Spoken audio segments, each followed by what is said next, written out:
Hello friends, आज हम आप सबके लिए लाए हैं मोदू नॉवल एक्सप्लेनेशन का पार्ट 66।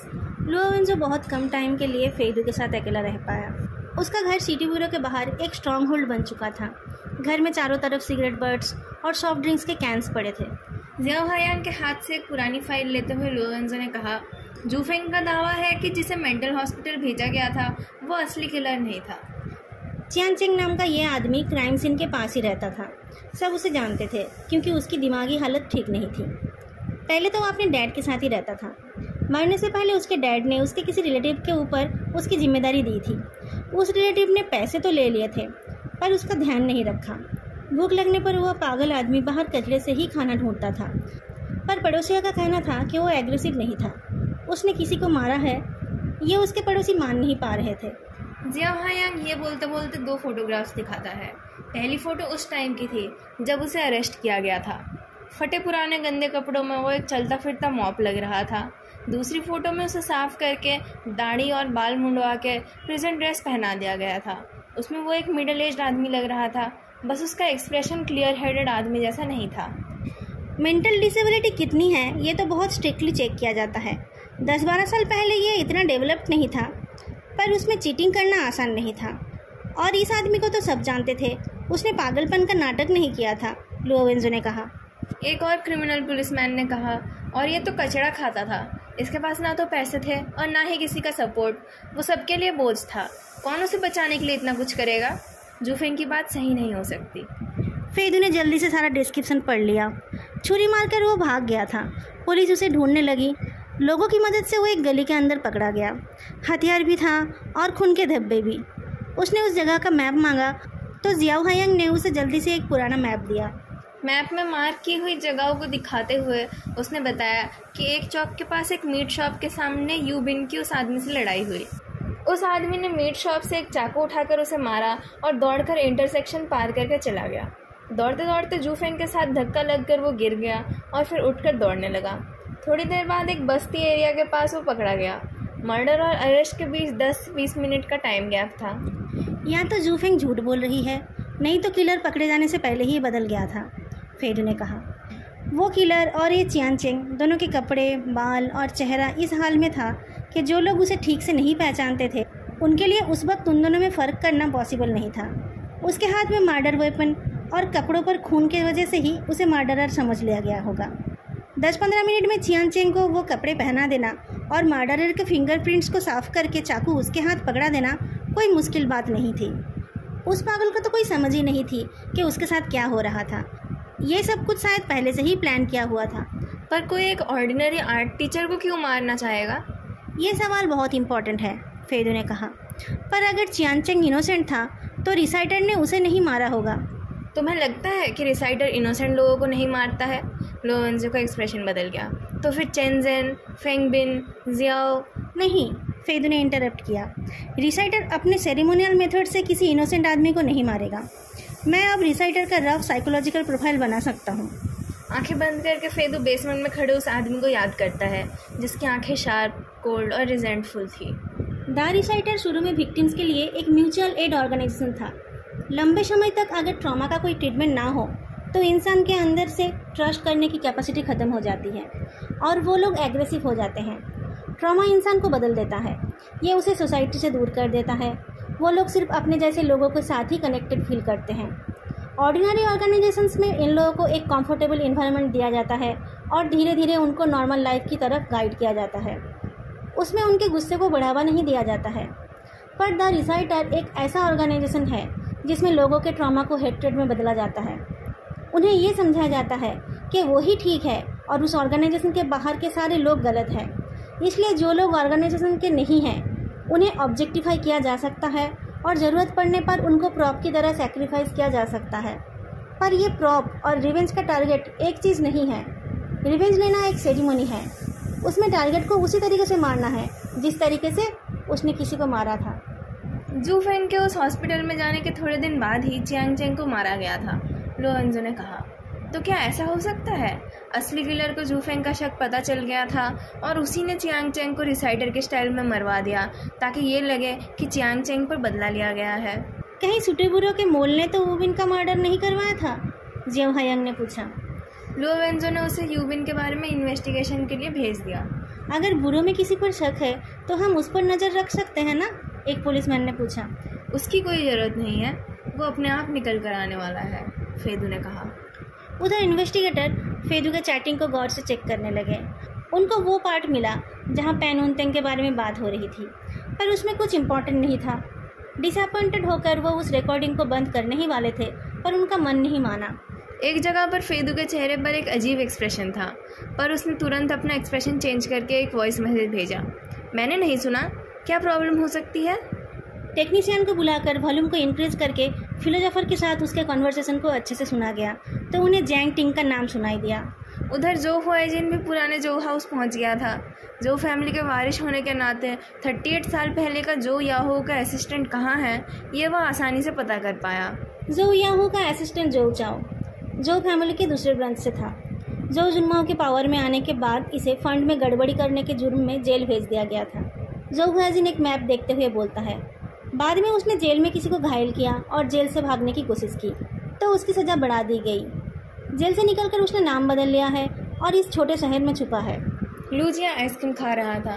उसने बताया कि जब से वो लोग इस देश में आए हैं तब से जो हुआइजिन पर नज़र रखी जा रही है, पर वो लोग शायद तब तक अटैक नहीं करेंगे जब तक न उन्हें पता चले कि जो हुआइजिन किससे मिलने आया है।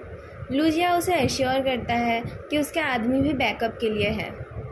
जब वो लोग उस एड्रेस पर पहुंचे तब एक east Asian looking middle aged औरत ने बताया कि जो चाओ नाम का कोई अब उस जगह पर नहीं रहता है।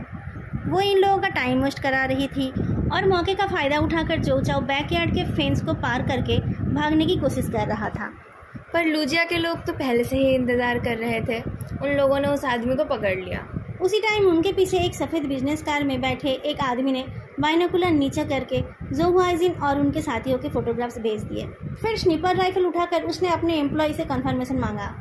जैंग दोंगलाई को विदेश भेजकर उसके डैड ने उसकी जगह पर एक नकली जैंग दोंगलाई को ऑफिस भेज दिया था, ताकि किसी को ये ना पता चले कि वो कहीं गया है। पर पुलिस से कोई उसको ढूंढते हुए ऑफिस पहुंच जाएगा, ये उन लोगों ने उम्मीद नहीं की थी। तभी कोई आकर चेयरमैन जैंग को कुछ फोटोग्राफ दिखाकर आगे का ऑर्डर मांगता है। जैंग चुंगलिंग फोटो में जो चाओ को पहचान लेता है। ये तो जो याहू का आदमी है, ये हैंगान आया था। ये अभी तक जिंदा क्यों है? जैंग चुनजू ने पूछा। एक आध चीज़ें ऐसे ही छूट जाती है। कोई बात नहीं, मूव करने का ऑर्डर दे दो, जैंग चुंगलिन ने कहा। 40 साल पहले क्या हुआ था उसका क्या एविडेंस रहेगा? दोंगलाई को बाहर भेजकर भी मैंने कोई गुनाह नहीं किया। भैया आप चले जाओ। और तुम? अभी इन्वेस्टिगेशन ख़त्म नहीं हुई है। अभी मैं कहीं जाऊंगा तो वो कन्फेशन के बराबर हो जाएगा। आप चिंता मत करो, मैं अपने आप को बचा लूँगा। भैया उस टाइम भी ऐसी ही सर्दी थी। आपने मुझे कोयले के बास्केट में छुपा दिया था, मैं अंदर से देख रहा था। बहुत हो गया, ये सब बातें क्यों कर रहे हो? हाँ, इन सब बातों का कोई मतलब नहीं है। जैंग चिंगू अपने बड़े भाई को एक कोट और स्कार्फ पहना देता है। सावधानी से जाना। यूबिन 4th मिडिल स्कूल में आर्ट सिखाता था। रात को लैंगचाओ वहाँ पर इन्वेस्टिगेट करने गई थी। बूढ़े डायरेक्टर ऑफ टीचिंग अफेयर्स खुद चाबी का गुच्छा लेकर उसे आर्ट क्लासरूम में ले गए। उन्होंने कहा कि इतने दिनों बाद कोई यूबिन के बारे में पूछताछ करने के लिए आएगा, ये उन्होंने सोचा ही नहीं था। यूबिन बहुत अच्छा इंसान था, उसके साथ ऐसा हो सकता है ये किसी ने नहीं सोचा था। टीचर वू के मरने के बाद से स्कूल ने आर्ट स्टूडेंट्स को लेना बंद कर दिया। ये रूम अब बस विजिटर्स को ही दिखाया जाता है। आर्ट रूम में यूबिन के बनाए हुए कुछ ड्राइंग्स थे, जिनमें से एक पोर्ट्रेट का नाम था ड्रीम पार्टनर। लैंगचाओ ने उस पिक्चर की लड़की को देखा तो उसे उसमें जूफेंग के फीचर्स दिखे। 15 साल पहले की वो पेंटिंग अभी भी वैसी ही है, पर रियलिटी में वो लेडी अब बहुत ज़्यादा बदल गई है। डायरेक्टर ने एक सर्टिफिकेट दिखाया। मौत से पहले टीचर वू अपने स्टूडेंट्स को लाइव पेंटिंग के लिए ले गए थे। एक स्टूडेंट ने उस टाइम की बनाई हुई एक पेंटिंग को एक कॉन्टेस्ट में भेजा तो उसे अवार्ड मिला। एक सर्टिफिकेट उस स्टूडेंट को मिला था और एक टीचर को, पर सर्टिफिकेट के आने से पहले ही तो वो चला गया। उसकी वाइफ को उसकी चीज़ों को देखकर तकलीफ होती थी, इसलिए ये सर्टिफिकेट यहीं रह गया है। लैंगचाओ उस सर्टिफिकेट को खोलती है। सर्टिफिकेट के साथ उस अवार्ड विनिंग ड्राइंग का एक प्रिंट भी था। वो एक खूबसूरत सी साइड लैंडस्केप था। सर्टिफिकेट के साथ एक हैंड रिटन नोट भी था। उस स्टूडेंट के साथ टीचर वू का बहुत अच्छा रिश्ता था। उसने उनके लिए एक नोट लिखा था, डायरेक्टर ने कहा। उस नोट पर लिखा था, समुंदर के सामने स्प्रिंग आ गया है और फूल खिल गए हैं। टीचर यू के साथ लास्ट टाइम बिन्हाई जाने की याद में। यूबिन मरने से पहले बिन्हाई गया था? टीचर, लैंगचाओ बोल उठी। क्या आप इस स्टूडेंट को कांटेक्ट कर सकते हैं? 10 साल से ज़्यादा पुराने स्टूडेंट का पता लगाना इतना आसान नहीं था। पुराने रोस्टर चेक करके और बहुत सारे फ़ोन कॉल करने के बाद जब डायरेक्टर ने उस स्टूडेंट का पता लगाया तब लगभग आधी रात हो गई थी। वो स्टूडेंट अपने फैमिली के साथ वेकेशन में जा रहा था। उसे एयरपोर्ट में इंतज़ार करने के लिए कहकर लैंग चाओ ने जियाओ हायांग को भी एयरपोर्ट जाने के लिए बोल दिया। यूबिन के उस स्टूडेंट की उम्र अब 30 से ज़्यादा हो गई है। उसने सबसे पहले पोलाइटली लैंग चाओ और जियाओ हायांग का वर्क आईडी चेक किया और फिर उनसे माफ़ी मांगी। कोई बात नहीं, यह हर सिटीज़न का राइट है। लैंग चाओ सर्टिफिकेट और वो नोट निकाल कर दिखाती है। सर्टिफिकेट में जो प्रिंट था उसे बहुत लॉन्गिंगली देखते हुए वो आदमी बोलता है, ये मैंने स्कूल लाइफ में बनाया था। बिन्हाई एक बहुत स्पेशल जगह है। समुंदर इतना चौड़ा है पर पता नहीं क्यों वो आपको खालीपन का एहसास कराता है, खासतौर पर जब शाम को हवा चलती है। पत्थरों के छेद में जाकर वो एक अजीब आवाज़ क्रिएट करती है। ऐसा लगता है जैसे कि कोई रो रहा है। उन दोनों क्रिमिनल पुलिसमैन को बिन्हाई के बारे में बहुत कुछ पता है। ऐसा आर्टिस्टिक डिस्क्रिप्शन सुनकर दोनों के रोंगटे खड़े हो गए। यूबिन के उस स्टूडेंट ने बताया कि उस टाइम वो सीनियर मिडिल स्कूल के 3rd ईयर में था। उसे उस टाइम पढ़ाई पर ज़्यादा ध्यान देना था, पर एक वीकेंड पर अपने टीचर और स्कूलमेट्स के साथ टाइम स्पेंड करने के लिए और कुछ स्केचेस बनाने के लिए वो बिन्हाई गया हुआ था। उसने कंपटीशन में जाने के बारे में नहीं सोचा था, पर पेंटिंग अच्छी लगने पर टीचर यू ने उसे वो पेंटिंग सबमिट करने के लिए कहा था। 4-5 लोगों का वो ग्रुप बिन्हाई के पास एक जगह पर 2 दिन रुका था।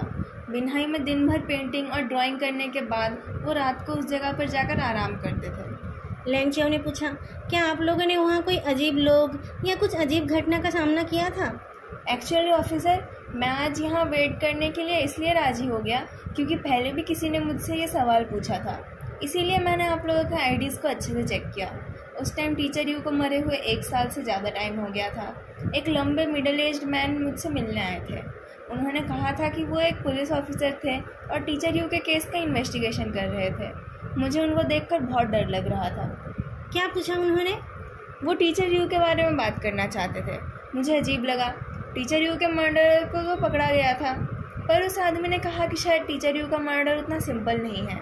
शायद वो बिन्हाई ट्रिप से कनेक्टेड है। क्या नाम था उस ऑफिसर का? उनका नाम था गू जाओ। जियाओ हायांग चौंक उठा तो टेबल पर रखी कोल्ड ड्रिंक गिर गई, पर उस आदमी ने जो डिस्क्रिप्शन दिया वो गू जाओ से मैच नहीं हो रहा था। और जिस टाइम की ये बात है, गू जाओ उससे पहले ही मर गए थे। कोई उनका नाम लेकर लोगों को धोखा दे रहा था। उस नकली गू जाओ ने भी वही सवाल पूछा था जो ये लोग पूछ रहे हैं। उस आदमी ने यह भी पूछा था कि बिन्हाई में टीचर यू अकेले कहीं गए थे या नहीं। मुझे याद आया कि ऐसा एक बार हुआ था।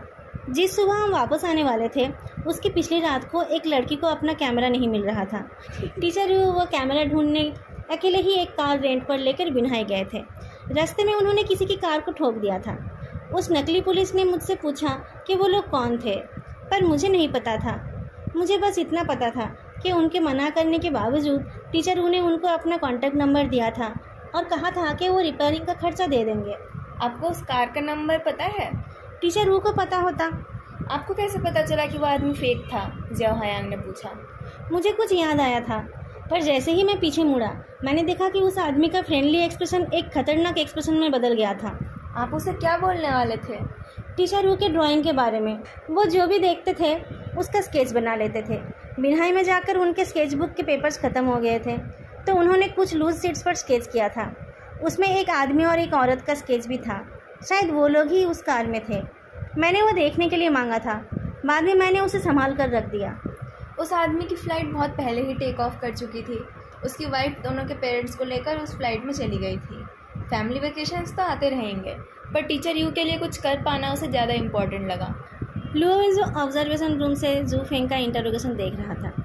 जब उससे पूछा गया कि लू गुओसेंग को अनकवर करने के लिए उन लोगों ने फेन बिंग को क्यों मरने दिया और स्कूल यार्ड में बुलियन के बारे में जानने के बाद भी उस बारे में कुछ क्यों नहीं किया, तब उसने कहा कि जब उसके हस्बैंड का मर्डर हुआ था तब भी तो बाकी लोग अनकॉन्सर्न थे। ये बात लुओ वेंजो के गले में कांटे जैसी चुभी। वो बाहर निकलकर सिगरेट जलाने का सोचता है, पर वो शायद लाइटर लाना भूल गया था। तभी एक क्लिक आवाज़ के साथ एक जलता हुआ लाइटर उसके सामने आ गया। फेदू ने पूछा, आपको आग चाहिए? लुओ वेंजो ने हाथ हिला दिया और सिगरेट को रख दिया। उसका फ़ोन वाइब्रेट करने लगा तो उसने देखा कि जियाओ हायांग ने उसे एक पुराने स्केच की फ़ोटो भेजी है। वो एक आदमी और एक औरत का स्केच था। कोने में यूबिन का साइन और डेट भी था। लुओ वेंजो ने एक गहरी सांस छोड़ी, शू हुई और जांग चुंगलिन, फेदू ने कहा। इससे हम क्या प्रूव करेंगे? हम तो ये भी प्रूव नहीं कर पाएंगे कि ये वुबिन का बनाया हुआ है या नहीं। अगर कोर्ट मेरे बाप का होता तब भी इसके बेसिस पर हमें अरेस्ट वारंट नहीं मिलता। मास्टर फे, तुम हंस क्यों रहे हो? मेरे पास आपके यूज़ के लिए कुछ है।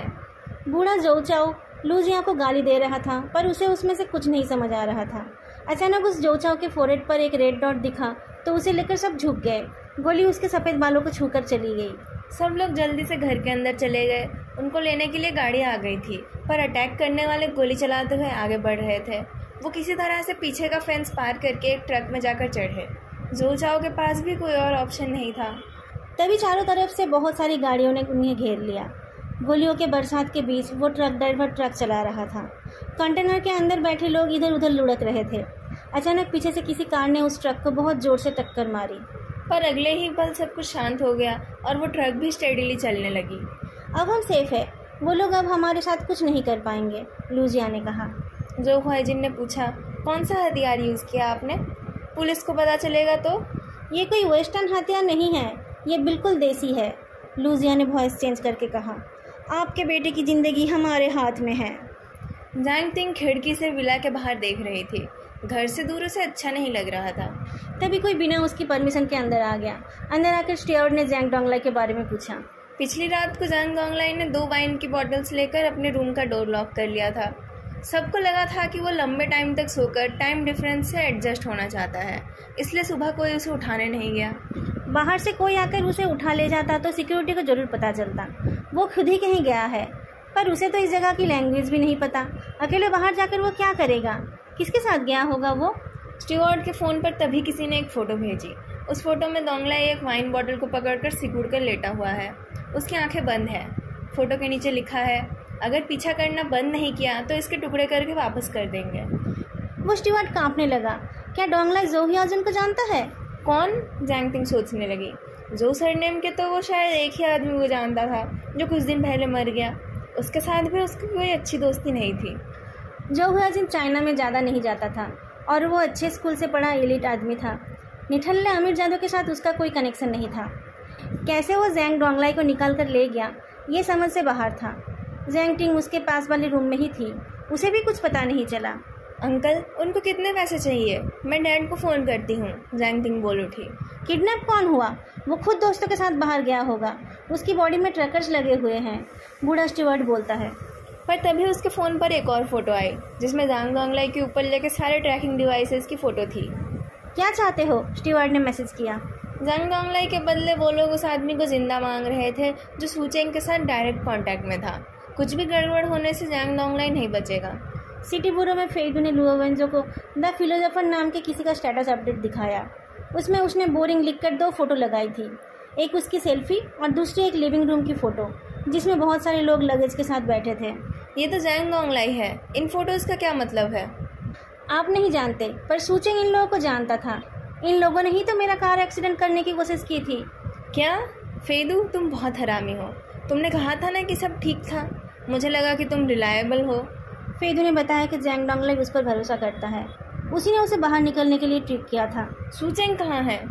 फेदू ने लुओ वेंजो के जैकेट के अंदर के पॉकेट से अपना फ़ोन निकालकर किसी को कॉल किया। पहले वेई वेई ने कॉल रिसीव किया, फिर फेदू के कहने पर उसने अपनी दीदी वेईलान को फ़ोन दिया। वही वही के बायोलॉजिकल डैड मर गए थे और उसकी माँ शराबी और इरेस्पॉन्सिबल थी। उसकी रेपुटेशन भी अच्छी नहीं थी। लोग वही वही को बाजारू औरत की बेटी बुलाते थे। उसकी दीदी उसे बचाया करती थी, पर वो दीदी घर छोड़कर भाग गई थी। वो अपनी बहन को भी उस नर्क में रहने देना नहीं चाहती थी, पर कुछ कर नहीं पाई थी। उसके जाने के बाद उसकी माँ ने दूसरी शादी कर ली, पर उस सौतेले बाप ने वेई वेई की ज़िंदगी और ख़राब कर दी।